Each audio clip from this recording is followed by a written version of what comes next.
Ubisoft's Assassin's Creed 3, The Tyranny of King Washington, is finally here. Will Washington reign, or will we finally get our chance to assassinate him in his treacherous heart? Here's my review of the first episode, The Infamy. One crown, one ruler, and one man to stop King Washington. The first episode, The Infamy of The Tyranny of King Washington, gives us a starting look about what's happening. You're no longer Connor, the assassin that you once knew. You're a Ronaheketon, part of the tribe. When you're brought into the game, it shows you a couple of clips of pretty much Washington holding the Apple of Eden. Other than that, you're just thrown into the situation, and Connor, Ronaheketon, still thinks of himself as an assassin. The thing is, his mother's still alive, which is first off to him bewildering. But, then he finds out that Washington has turned corrupt. Everything just goes on from there, and you're introduced to a lot of new things. The story, all in all, from the first start of it, was really quick. I was able to get through the first episode of the 3 in 2 to 3 hours. And I spent most of my time, honestly, freaking killing these wolves that kept popping up all over the place that I couldn't even understand. And then, you've got these other little side quests.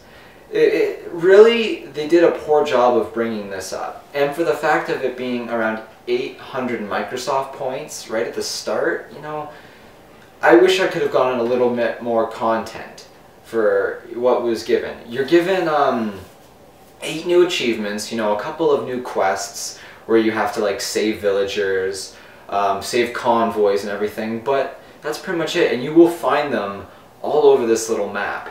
And like I said, wolves are everywhere. It's really ridiculous. I literally could not step 15 feet anywhere without having to do, the quick time event of having to stab this wolf and bring him down.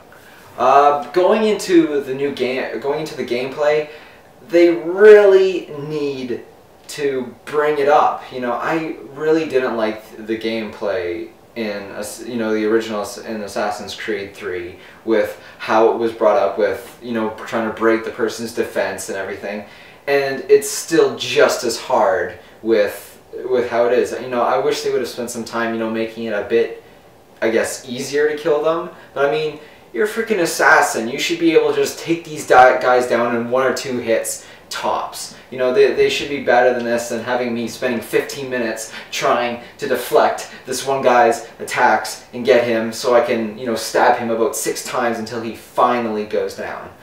A couple of new things that they bring into the episode, though, is the ability to summon wolves, which is really cool. You can summon these wolves that will help you, take down like 3 enemies, or you get the ability to pretty much turn invisible. It's called the wolf cloak. And you're allowed to, sneak around and pretty much be completely invisible to and undetected to the enemies that are around you. Which was really cool, but it's honestly pretty easy, with just taking people down, which honestly is probably better in my opinion, but they could have made it a bit easier for people to detect you, so you had to be a bit more stealthy with your assassinations. Because I could pretty much just go up in my wolf cloak, assassinate. It's like, come on guys, learn to do this a little better. Okay. Since this is just the first episode, I will, constantly make another episode for another review for each episode that comes out, and maybe my opinion of this DLC will change as it goes on, with each coming video. I'm pretty sure there's just going to be 3.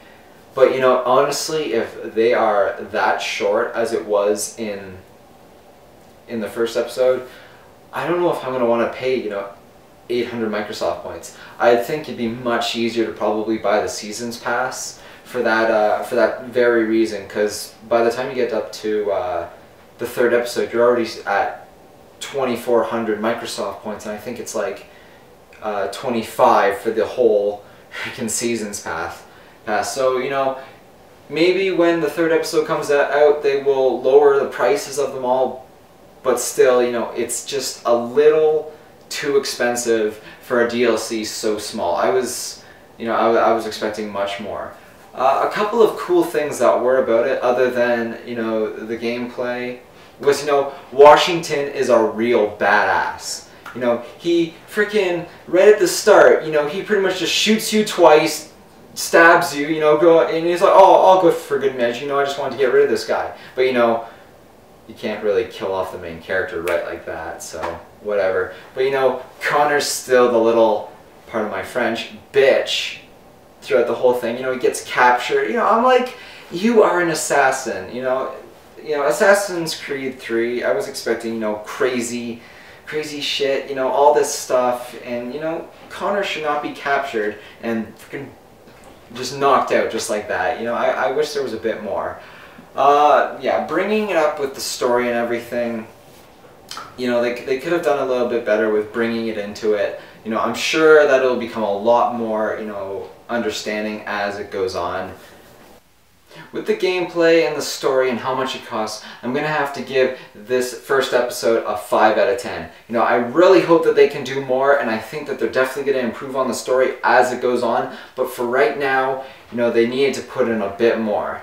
So for all, you know, all the DLC content, all the reviews and everything, keep it locked here. I love you all, and as we do in Canada, stay frosty!